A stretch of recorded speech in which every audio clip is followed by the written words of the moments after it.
Hi, everybody. I'm Allison Lane, editor and marketer for experts and entrepreneurs, helping everybody land book deals, find agents with incredible book proposals, write their books, and get buzz through expert marketing. Now, I came to support authors after 25 years in global brand marketing for Unilever and Burt's Bees, The Body Shop, and a host of others. And you can get in touch with me at Allison Lane Literary or on social everywhere at Allison Lane Lit. I'm also the host of the creative nonfiction community, and our mission is simple: help each other get published and market our work. And here's how we roll.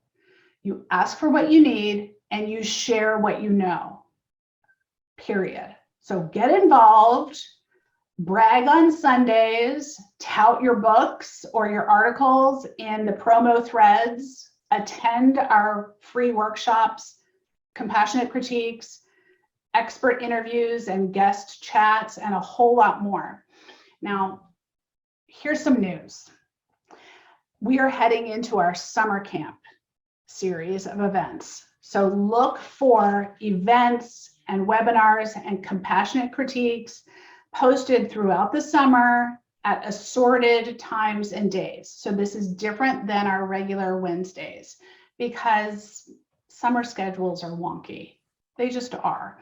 So, and at the end, I'll give you a sneak peek. I'll whisper about a big time author who will join us in the fall as a guest. And oh my gosh, people, that's all I can say. Okay, so let's get down to business. Here's how it works. Ask questions or comments in the chat. Everybody's muted, and then we'll have plenty of time for open Q&A. And let me make sure I can see everybody. I'm admitting even more people. Amazing. Okay, so joining me today is Nika Stewart. And Nika, I'm going to, let's see, I need to move this thing. Hold on. I need to spotlight you because you are in a spotlight. Okay, perfect. Perfect. What? Okay, so joining me today is Nika Stewart. We are so lucky. Nika documented her diagnosis with invasive lobular carcinoma and documented the loss of her breasts, her eyebrows, her eyelashes, and even her down there hair. And then her videos went viral, people. She now, in about a year, maybe like a smidge more, and she's looking at 170 million views on YouTube and TikTok. And spoiler, she is a digital content expert, but more on that in a minute. Nika, welcome. Oh, well, thank you. I am so excited to be here and share, because authors are, I don't want to tell all my other clients, but my favorite people are authors. And as they should be, right? Yeah. Well, everyone should be an author, have an author, or love an author. Exactly. Mm-hmm. Now, what I want to get into a couple of questions, but I want to start by just sharing some perspective. And that everyone wants to build their content, right? And it seems totally overwhelming. So can we just talk about methods that work? Like as a career marketer, I always say, create your marketing roadmap. Pick the 3 or 4 elements that you are comfortable with, that have the biggest impact and reach, and then be a smart marketer and an efficient marketer. So find the overlaps in your efforts and prepare for the next 3 steps always. You got to be thinking ahead and prepare for that. So let me say it a different way. Marketing is a relay race where you are every runner, and you are running each leg of that relay race and you have to be prepared for every leg. So my expertise is in being buzzworthy, and that means getting media coverage, pitching media, speaking engagements, booking gigs, developing content for days. And that content might be video, but I'm not a video expert. Mm-hmm. And so, Nika, you run a digital marketing agency. What's your approach? Well, that's a great question. And the good news is that you don't have to be a video expert. I always wanted to be better at video. And although I've had a social media agency for about 13 years, writing and posting and creating the marketing and growing communities for our clients, I always wanted to do video better. And I was in video from when video was allowed on the platforms, but I never did it well. I just always tried and then shrank back because I always looked so stiff and but I'm really a fun person in real life. Why, when I show up on video, am I so uncomfortable looking and stiff? And when about 2 years ago, my videos started going viral, I got obsessed with what makes a video get out there, what makes people want more from you. And one of the coolest things that I found out, because this is true for almost every video. So I've studied and I study still like these videos that are reaching millions and millions of people, what are some things that they all have in common? And one of the things is they are not professional. They are not made by video experts. They are not overly produced. They are not some of them, certainly you prepare, but they're from regular people. And I know for me, when I started doing these short form videos, they weren't to go viral. They weren't to grow my business. They weren't to promote anything. And I think that's one of the reasons that they reached a lot of people, is I had no agenda. I just was creating videos to enjoy putting out some videos. For me at the time, there was also some other angst and issues going on. I needed to give myself an outlet to feel better. But I know even now, sometimes I will create a video and have like an agenda behind it. Those videos never do well. Having fun and just creating content for the purpose of creating good content and fun content is one of the elements of good marketing in general.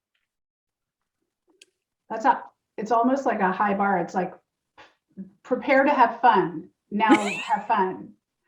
And I mean, your videos, you made the pivot from advising to actually creating your own series. And then let's just establish this. Your videos are revealing and vulnerable about a very serious, a disease. What are your thoughts on sharing? I mean, how did you even go about sharing such a personal experience, and how, and a lot of our members are writing about or experts in very serious topics. Yeah. So what does it take to turn that into something that isn't like a bitch session? Oh my gosh. So I hear a few questions in here. It's like rapid fire questions. Yeah. So let me see if I can remember all of them. So the first thing is, well, go ahead, unless you wanted to share. Did you want to? Yeah. So what are your thoughts on sharing serious personal experiences? My thoughts are yes. I happen to be someone who doesn't have a lot to hide, meaning, I have just as much to hide as anybody, but most things I don't find too personal to share. Many people may find it oversharing, but when I say share personal things, I don't mean share private things. There are things that we choose to keep private, but the more we share of ourselves, our personalities, our struggles, our real humanness, the more we connect with people. I think we all know that. Like the more real you are, the more people can be like, oh, I feel like I know her or him. I can connect with them. You can't if you're trying to be perfect, buttoned up, overly prepared and airbrushed. So being yourself and revealing things, it could even be as like, I couldn't even get out of bed this morning. I was so tired. I didn't even make myself a good breakfast. Sometimes I just grab a bag of chips. I mean, that's sharing something vulnerable. And when you share something vulnerable and real, that's when it's relatable. And that's related to your other question about how do you not turn it into a bitch session? Yeah. People don't seem to connect and relate when you're moaning and complaining about it. And I know you and I talked about this, Allison, because I'm writing this in my book. This came up for me recently because someone said to me, how come when you post about all the struggles you're going through, people send you a lot of love? And when I post about the struggles I'm going through, I get a lot of hate. And that made me really sad that someone is sharing themselves vulnerably and they're getting, because here's the truth, when you go online, we are opening ourselves up to potential haters and trolls. That's a whole topic in and of itself. But why was she sharing pain and getting nastiness? And I, for the most part, am getting love and support. So I thought, what the heck? So I went and looked at her posts and realized there was a huge difference in how we're sharing our pain. And I didn't even know I was doing this, but now I'm deliberate about it. There is a huge difference between sharing pain and whining about pain. So her posts were, and look, when you're going through pain, you have every right to whine and complain and beg for sympathy. Like that's what we feel when we're in pain. We hope. It's like we do whatever we can do, like prayers needed. I'm going through this tough time. That's our instinct. We just want this. Like the more people around us hugging us, the better. So we do what we can.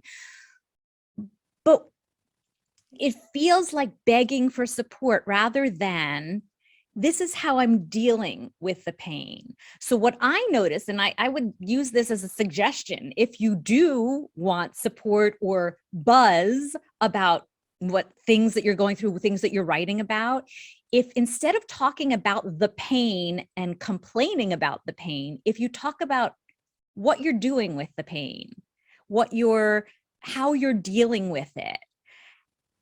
And strangely enough, even if other people can't relate to that specific pain, they can relate to your strength in dealing with it.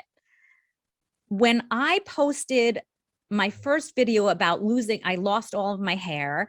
And one day I put on a shirt and went like this. Does anyone here with long hair know that you realize that you do that? Like you put on a shirt. I'm doing it now. Yeah. So when you put on your shirt, Allison, all your hair was stuck in the back because like you put on the shirt, the hair stuck, and then you go like this and you take your hair out. So I realized I did that, but I had no hair. I was bald because I had just lost my hair a week before. It was like the 8th time I put on a shirt and I went like this. And I thought, that's so funny that I still have this instinct and there's nothing there. I wonder what else I'm doing that's still an instinct. And I realized I came up with about 10 things I was doing. Like I would lean forward and go like this because I always had hair in my face, and I would go like this, but I was going like this and there was no hair. I was going like this on my bald head, and all these other things. So I put together a video of that.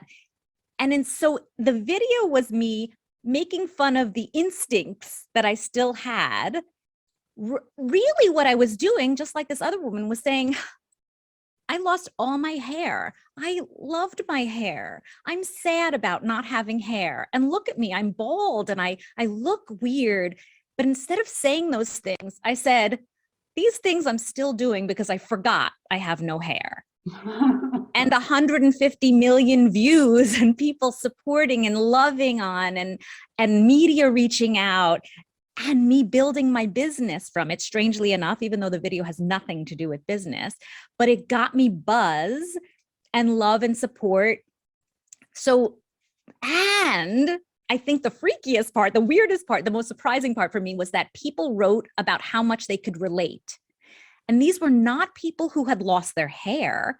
These were people who were human, like all of us. Oh my God, I do that when I'm on the phone. I reach for my phone because I'm always like at a certain point in the day, I'm reaching for my phone and I can't find it. Oh, it's in my hand. Or I always do that with my glasses. I go like this and my glasses aren't there. Or I reach for my glasses and they're on. So everyone had stories of being able to relate, even though they did not relate to the specific pain, but they related to the dealing with it. So it's something that I've learned that is a really great way to share something vulnerable, share how you go through it, your routine around it. And that's much more relatable than just saying, here's the pain or here's the vulnerability. That's a huge, like you just blew it open. Good. That because so many people in our community are writing nuanced essays or books or research that includes their experience through something hard or a generational thing or the intersection of joy and angst or repair or trying to change a system. Rachel Zemak, I'm thinking of you. And I said, Rachel Zemak, I'm thinking of you. And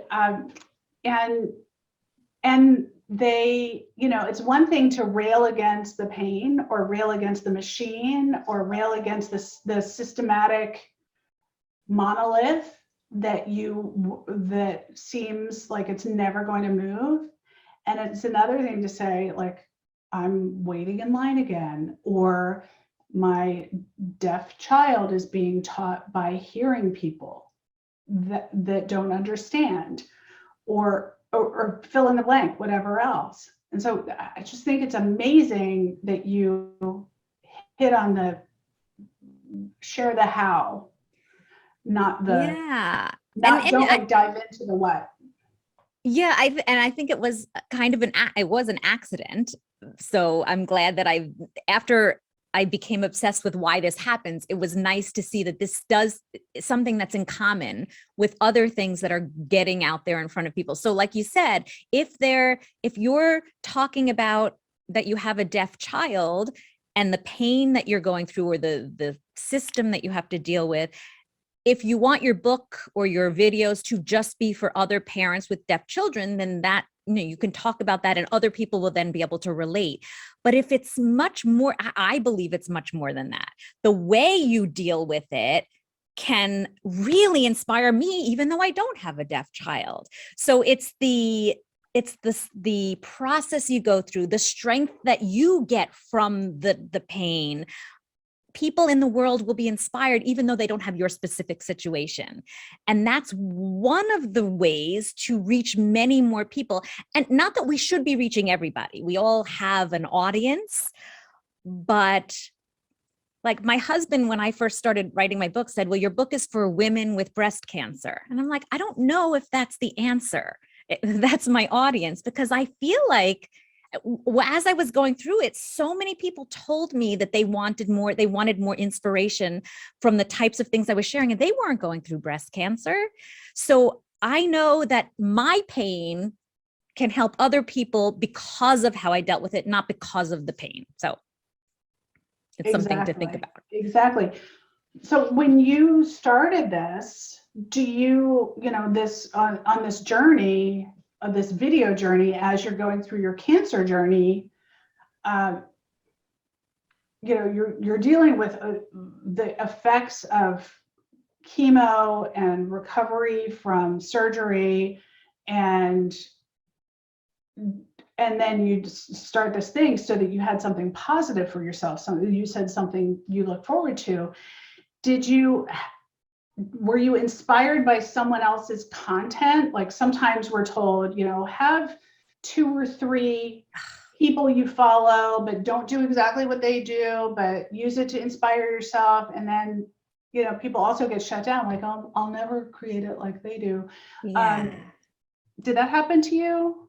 Or Well, certainly there was someone on TikTok who I was following who was going through a cancer treatments, and this is during lockdown and COVID, and um it inspired me, almost that it gave me a reason to be like, I felt like someone has it even worse than me. And I was watching her with positivity, and I thought, well, that's me too. She was doing it in such a different way. I guess I feel like I want to answer your question by saying, yes, most of us have people that we're inspired by, but I also, and I also want to say this in a way that is not that other people can relate to, but I was going through, every time I got a diagnosis and then reports from different tests I was going through, at least over the first few months, they kept getting worse and more dire. And the things that I had seen over my life that you were supposed to do in these situations did not feel right for me. And I couldn't find someone to be inspired by. So I joined all the Facebook groups of other people going through things, thinking someone will give me the answer. I'll find someone to be inspired by. And it always felt to me a little more like, let's whine and complain together. And while there is certainly a place for that, like, I feel like moms often will whine together about, oh, it's so hard to raise children, and it feels good to whine with each other. Or, oh, my spouse is doing this thing, let's complain together. But for this situation, it felt way too important. Like it was life or death. It wasn't just a feeling for the day. And I deliberately decided not to be inspired by, because they weren't getting the results that I wanted. And I at the time didn't realize, but a few months later, after just sharing my story in the way I shared it, a friend sent me a painting, a poster that said she needed a hero, so that's what she became. And I think that's what I did for myself without realizing. Like, there wasn't someone out there doing what I wanted and getting the results that I wanted. What I wanted was getting through this with humor and positivity. And yes, of course, there are people who get through tough. There's many great people we can be inspired by. But my specific situation, I wasn't finding anyone at the moment. So I just went, well, I guess I'll make this up. And I had always thought, my life was always good, decent. There were good things. And I saw people complaining and whining, and I was always like, let's look on the bright side. Let's be positive. Let's be optimistic.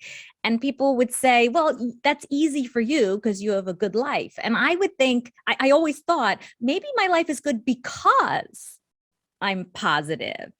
And so when this happened to me, I got this diagnosis. My thoughts were, okay, I've now been given the challenge. Like, let's see if that's true. Could you actually use those thoughts and positivities and humor, finding humor in tough situations? Would that make this actually better and easier? And I was like, I'm going to prove that it is. So I had to become my own hero to prove it. Damn, girl. Okay, personal sidebar. So our members don't, some of you know me well and some of you don't, but a few months ago I found a lump, and my first call, other than to my hubs, was to Nika. Like, what is this? What do I do? And of course, the doctor said, we'll get you right in, which was a month later, because that's how urgent medical care is like, in a month we can see you. So the stress and the crazy and like the thoughts and stuff. So Nika talked me down, several times, like, okay, I'm going to go and I'm going to do the thing. And then you taught me to advocate for myself when you show up for your emergency thing, the people there don't know all your beeswax. So I had to continually say, no, you need to take your time with me. And this is what's happening. And my mother's stage 4 breast cancer presented in between mammograms. So do not mess with me. And then they heard me, because I had to say it over and over again. And it turns out what I have is not malignant, but I do have not 1, but 10 tumors. And so that presented in 6 months. So now I have won the chance to have yearly MRIs and mammograms. That's right, people. But you have to go through that process. And Nika helped me prepare for that. And also, I'm an open book around here. So I've shared all my traumas over and over again. And, so much that they're boring. So, because I feel like if you say it enough, other people feel like they can share as well. And then something else that you shared that really helped me was that you can actually build a community, which is not, you're not really building one, you're connecting with the people who are already there, right? So, and the pressure to build our platforms is, the pressure comes from everywhere. And my view is always boost your discoverability and your presence for the audience who's already waiting for you. Because you, the writer, are the brand and your book is the product. You're going to have another product. So your brand, as a brand, you are, whether you're a green builder or a podcaster or an expert through experience, which is, if you're not a doctor, maybe you've become an expert in chronic illness through your own experience. And brands build loyalty, but people hate products. Oh, yes. They hate to be sold. So what's your perspective on building, like connecting or building that community? How has that worked for you? Yeah. And this has been the case since social media started. Yeah. People connect with people, not with products, and brands perhaps, but that's also kind of vague. Like you need to connect with the person, the face of the brand. Not the building, not the logo, not the company, not the product. So it doesn't matter what you're selling. It doesn't matter what you're selling today and what you're going to possibly sell in the future. The only way people will be interested in purchasing anything from you is if they know you and love you and really trust you and trust that what you're telling them is going to help them, what you're offering is going, and they do believe that if they know you and they love you and they trust you.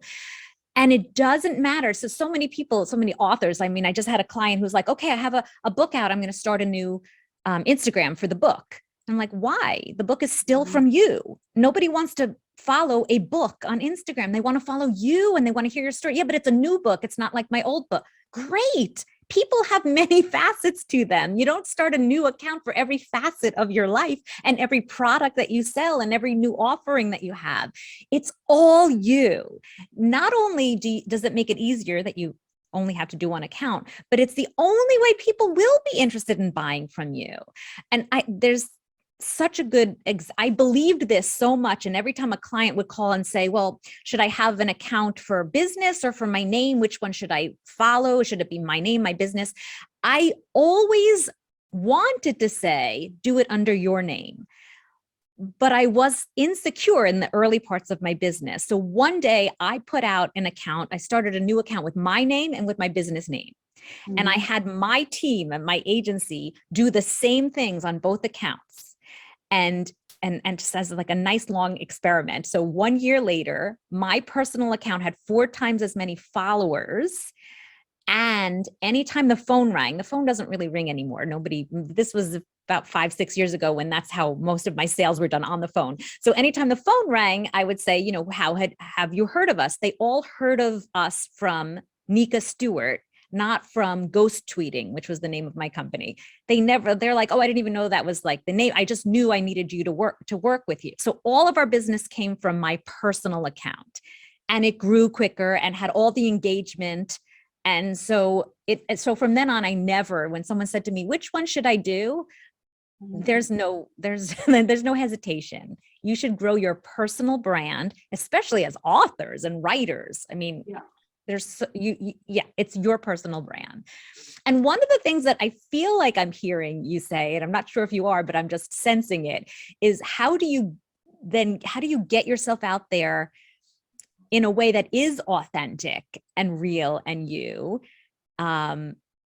Because that is definitely what I was getting to, is that you have this unmistakable style, this tone. It's positive and it's self-effacing, it's revealing, and very loving, like endlessly loving and generous, but also, protective. And how do you harness all of that? Well, thank you. Tell us all. I appreciate that.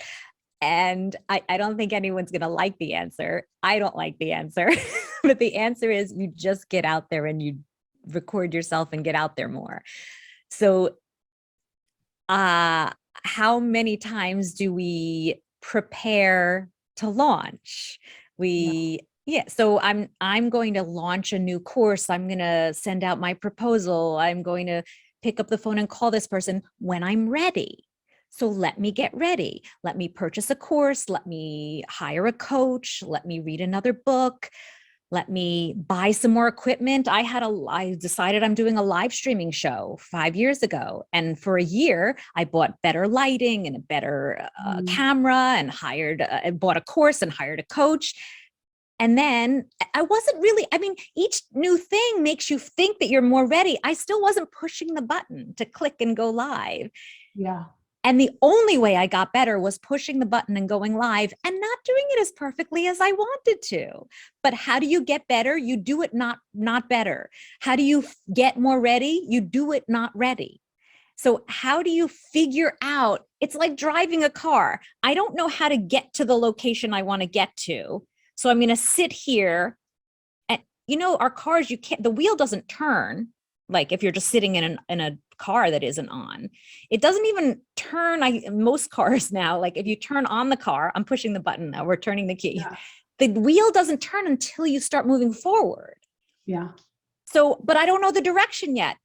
You won't know until you start moving forward and you go like this. Oh, wait, is that right? I'm not sure. Let's turn this way.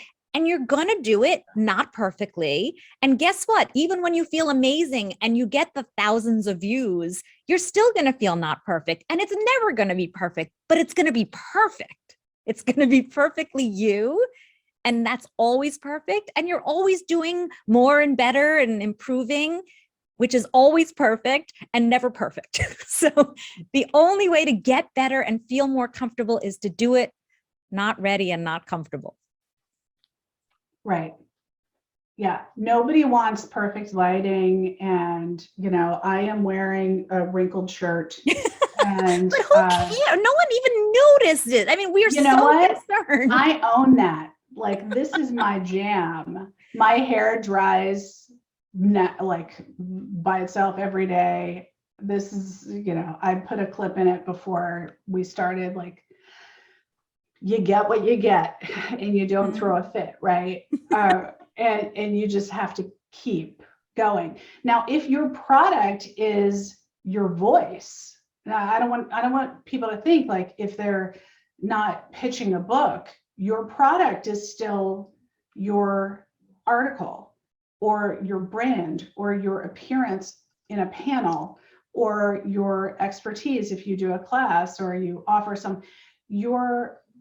your product might be your social media profile that someone has to opt in and essentially buy it, even though their money's not exchanged, because there's intangible money being exchanged. It's an exchange of energy that they read everything you write. They follow you. They subscribe to your newsletter. And when people believe in your voice and you allow yourself to have a unmistakable voice, people want to, they're already waiting for you. There's no one already taking up the space that is for you. Yeah. And that brings up a really great point, is that you want to be putting yourself out there. If you're looking to grow your brand, I mean, obviously we're speaking to people who are looking to grow. We're looking to grow our brands, get our books published, make sales of our books or programs or products or whatever it is that you offer.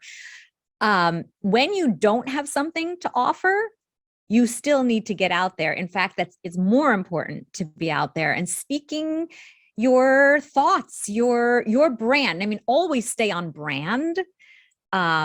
Never suddenly come out with some kind of talk or opinion that is like against what people think of you. So our brands have to be intentional. We can talk about that. But when you don't have anything to sell, those are the kinds of videos and posts that get people excited to hear more, because we're just chatting.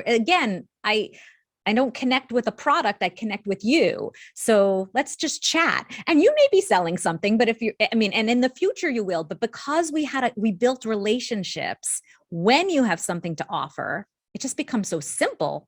It's like, I already love you. You have something to offer. Tell me about it. And people will be begging you to tell them about your book and whatever it is you're offering. Right. Or your voice or your advocacy for an issue or a topic, or to bring attention to something that's not getting it. I want to pivot to some tactics, because writers are getting a lot of pressure and tips from everywhere about needing digital content, but they get very little on what to do or how to start. And I know you've said, stop procrastinating. Nobody Yes. likes it, and it doesn't get you anywhere. You just pick up your phone and press what? Like, what advice? We all have a smartphone. And P.S., do you offer a workshop or something? P.S. Yes, I everything from a do-it-yourself workshop, so you could learn all the tips and techniques and do it yourself, all the way through. I just actually create the videos for you, and you have videos going out every day, every week, however many you want. Okay, well, I'll have to Which, by the way, I think is kind of I'm just very proud of it, because like, how is it possible for someone to make videos for you when the videos have to have you in it? And yes, you do have to do some of the recording or all of the recording, but all of the tech stuff, all of the scripts, all of the editing and the pop-ups and the all of that is just done for you. So for people who are more just done for you type, like, just do it for me. And when I was talking to my group, my membership this morning, talking about cooking, when it comes to cooking, you can be someone who tells me you have the fastest, easiest way for me to cook healthy and be healthy. I just don't want to do it. I will pay you to cook for me. I am someone who is willing to invest in someone doing that for me. And so I'm excited that there are people who want that done for them with video too. But so to get started, if you haven't done any of the, let's start with why short form video is so great. And it may not be as great in another year or so. So if you're thinking of doing some, my suggestion is to start as soon as possible, because when something is newer, the platforms that have released it will prioritize it. Mm-hmm. So when something is new on a platform, you want to be one of the early adopters because you get the most attention.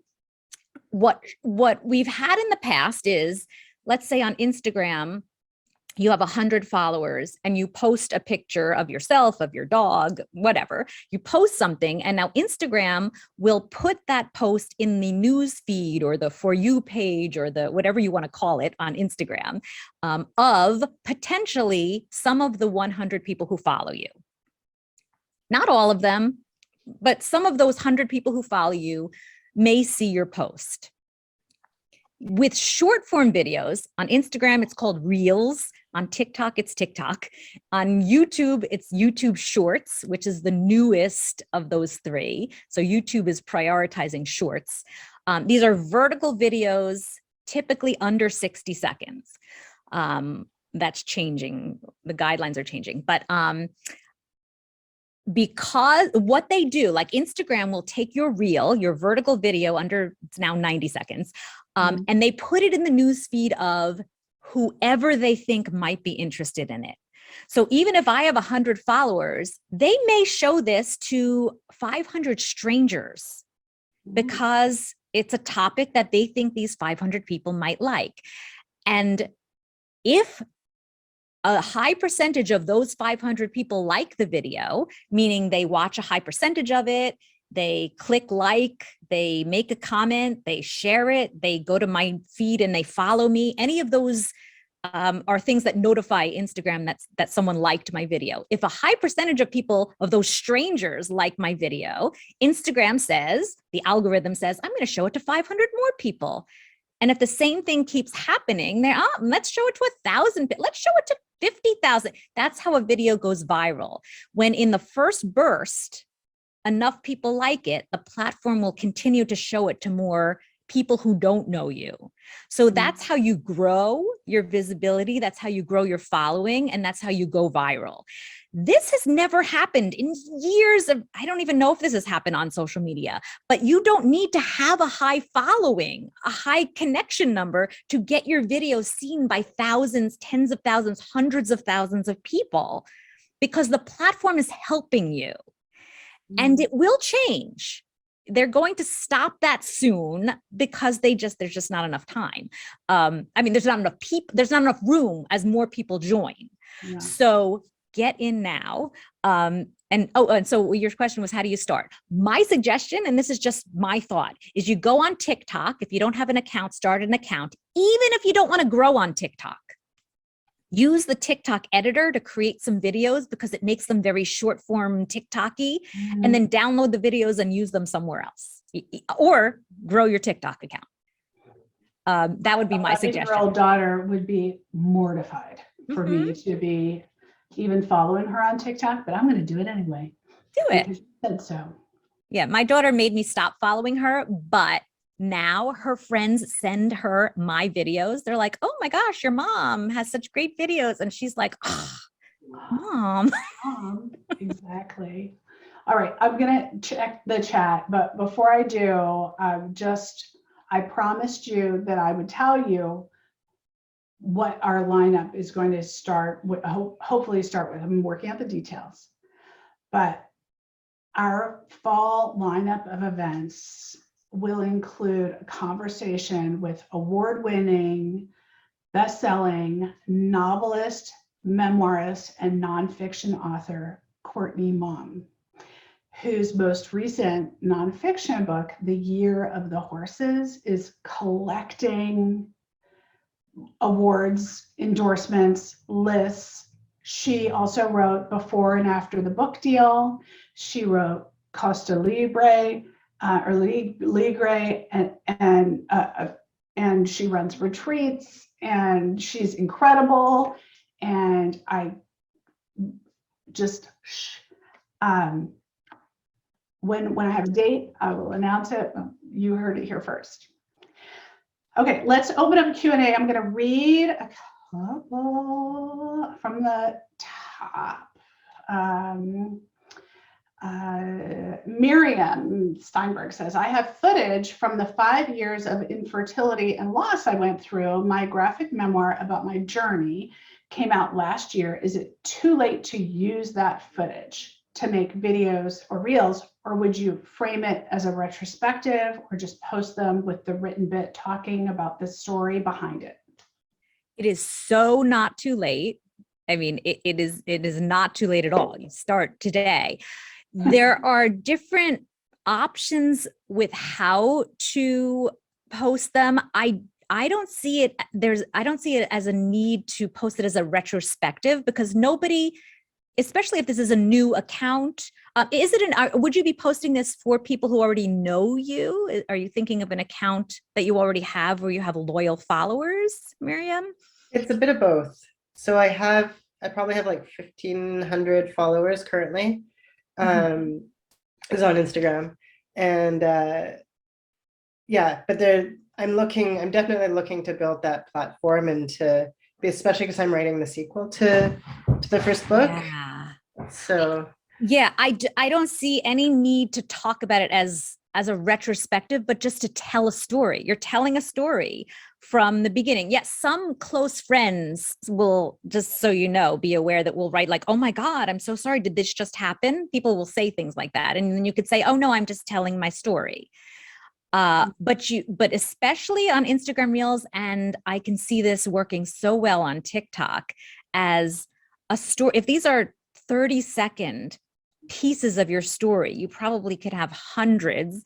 But when someone finds one, and by the way, on any of these platforms, they don't show up. People can go to your account and watch them in a row, but they're sent out by the platform in random orders and at any given time. So something that you posted a year ago may suddenly show up in someone's feed, and it might be part 7 of a 50-part story. But when someone feels a connection to one of them, that's when they will want to go to your account and then find the order and follow the story. And stories are so great with short form videos because that's one of the things that gets people to want more from you. Not just a fun video, but something with a follow along to see the continuing journey. So this is a beautiful thing to get out for so many reasons. Number one, it's a story, and especially that you have, people will be like going, "Oh my God, I hope that there's a happy ending here." And so you can slowly talk about that. It's not just like, well, I'm following and hoping. No, there is a story that you'll put out with an ending. And the pain and vulnerability of it will have people go, "Thank you for." This is one thing that's so great in videos that really gets a lot of reach and connection, is when you share something that people are thinking inside but wouldn't, like, I'm too scared to share that, so thank you for sharing it. How many women and men have gone through this pain and wish there was someone who can. And obviously, if you've written this graphic memoir, you have your way of having dealt with it. And so again, I'd go back to, rather than just saying this was painful, wow, poor me, which again, I would say you have every right to feel that way. But the video that goes out is really that this was painful and this is what my family dealt with. And these are all the amazing things that happen from it, or this is how I got through my day. So it's what you learn and how you get through it that will be beautiful coming through the videos. can I ask one follow-up question? Is that okay to mix it with just like everyday, like, this happened to me today, totally unrelated to the fertility journey, but just like.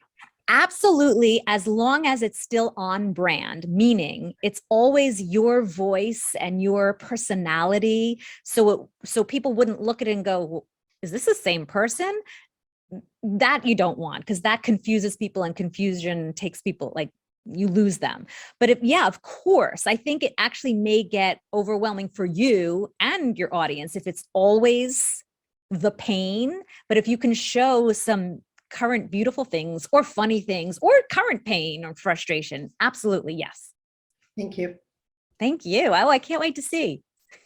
That's awesome. Okay, Rachel Zemeck says it's almost about human resilience and triumph. I think she was commenting on something, but then she continued, it's about sharing an attitude of coming from a place of strength rather than being beaten by an experience. And it's encouraging to viewers. I know she had a follow-up question, so I want to get to that. Let me see. Oh, she wants to say deaf people use videos for a lot of reasons. A bit, seeing a fellow deafie signing acts as a way to connect with them and realize that they're part of your community, your tribe. That is if they're fluent in American Sign Language. So it's an important way to sort out the real deafies from the fake. Interesting. And something that I learned when I started getting involved in TikTok is that for some reason, and TikTok is so good at showing you what you want to see, by the way. That's another reason that I love TikTok and would suggest, even if you don't want to grow your own brand on the platform, it's really a great platform for creating videos and for seeing things that might inspire you. But after being on it and scrolling through your page for a little while, TikTok knows you and knows what types of things that you want to see. I don't know how. It's kind of almost creepy because like they showed me things and I'm like, I didn't say I was whatever, an LGBTQ ally, but they somehow know I am. I didn't say I was Jewish, but they started to show me like, how do they know these things? So, and they started showing me a lot of deaf creators who either would sign or speak and put up captions. And it taught me immediately that I should have captions on my videos. So I now know if I'm talking, most of my videos are not me talking, strangely. I have words popping up. But when I talk, I have to remember not everyone can hear this. And even people who can hear don't always have their sound on because they're scrolling in a public place or at work when they're not supposed to be scrolling. So it's kind of fun to be able to read along whether you can hear or not. Now, if your sound is off, you can't hear. So I noticed that TikTok has a lot of great communities of people with different abilities and different needs, and you find your people. I don't know why TikTok knew that deaf people were my people. So I have a lot of friends now on TikTok who are hearing impaired. Some of my favorite creators, they're funny. They're sharing things that they go through, or children with hearing or visual impairments. It's just, I don't know, sharing different abilities and different needs and different ways of thinking. I think these short form videos, just revealing our own, it connects us with people and it makes us realize how perfect we all are. Perfectly imperfect, all of us are. Perfectly imperfect. I want to get to a couple more questions before we have to go. So one of our incognito Zoom users says, is there advice for writers for whom video is challenging? I'm never fond of my looks on camera. Mm-hmm. So there are a few things. Number one, you don't have to be on camera.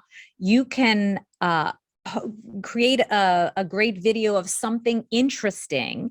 And my suggestion is not just what's typical, like a pretty nature scene is kind of typical. If you can have something a little bit shocking or unexpected, and then put words up with music in the background, you can create the coolest videos.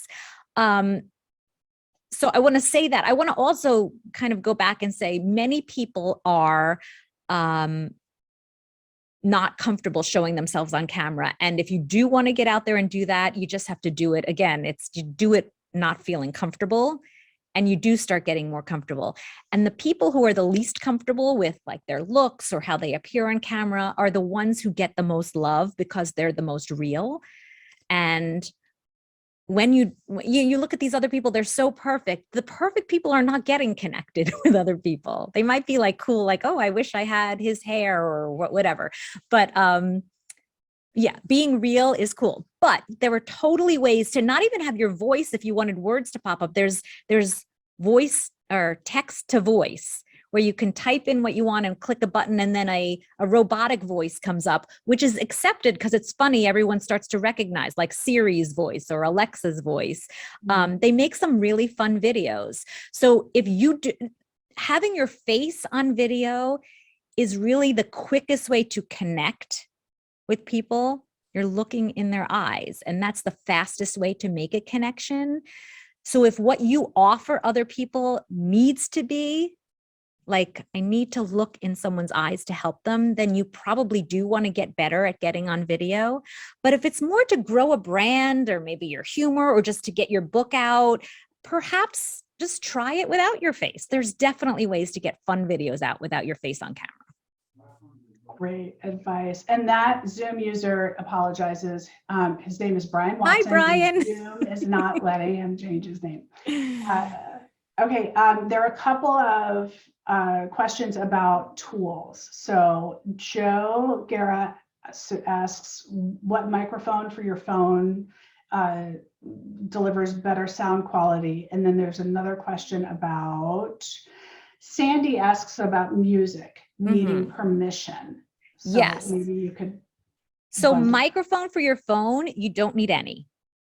Can you get one for your phone? Yes. I have tried a few and found that they do not make the sound better for recording on your phone. If you have one of the newer phones, meaning in the last 2-3 years, the sound and video quality is perfect for short form videos. We're not talking about highly produced big videos that you're putting out for any other reason other than these short form videos. Your phone and nothing else is all it takes to create great short form videos. I can tell you some of the microphones I've tried, but I have to tell you, there's no reason to wait for them or invest in them, just to create those videos. And music, it depends on the platform. TikTok is the most,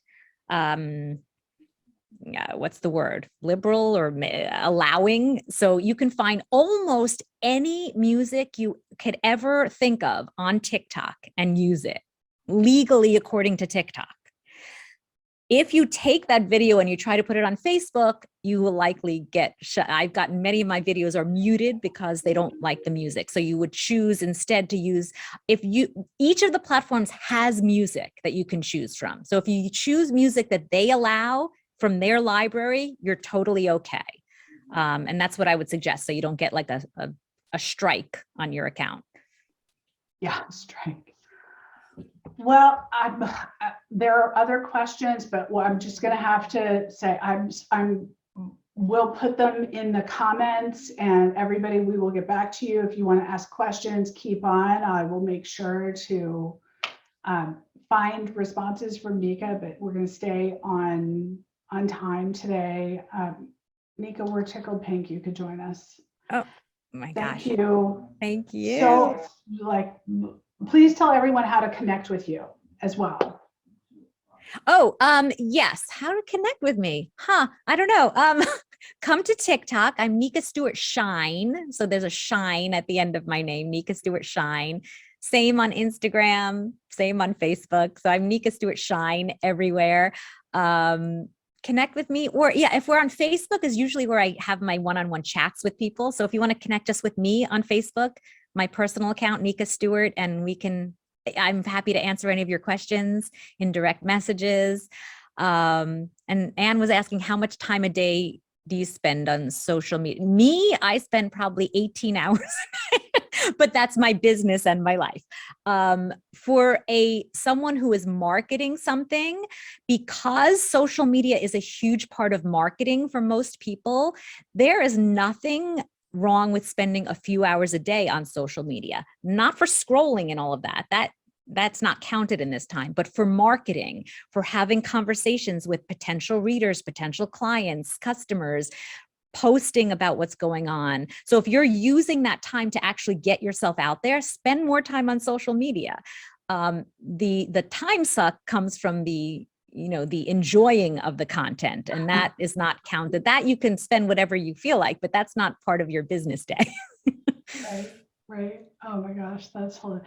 Right. Anne says a writer needs time to write. Yeah. Correctamundo. Now, Nika, you said that you are offering courses, or so you have a website too. Is it Nika? Yes. The Viral Video Intensive is my course on creating these videos from start to finish. And it includes 6 weeks of open Q&A like this, Zoom. And that is, it's nika.live/VVI for Viral Video Intensive. We'll make sure we put it in the email and in the replay post. Yeah, I'm going to type it in. It's the /VVI. I think that's it. Yes. And feel free. And then I have a monthly membership where a lot of people like to start because it's just monthly and weekly meetings with me just to work on whatever you need to be working on. Awesome. Hey, everybody, thanks for showing up for yourselves. and for us. And this community only works because of you and us together.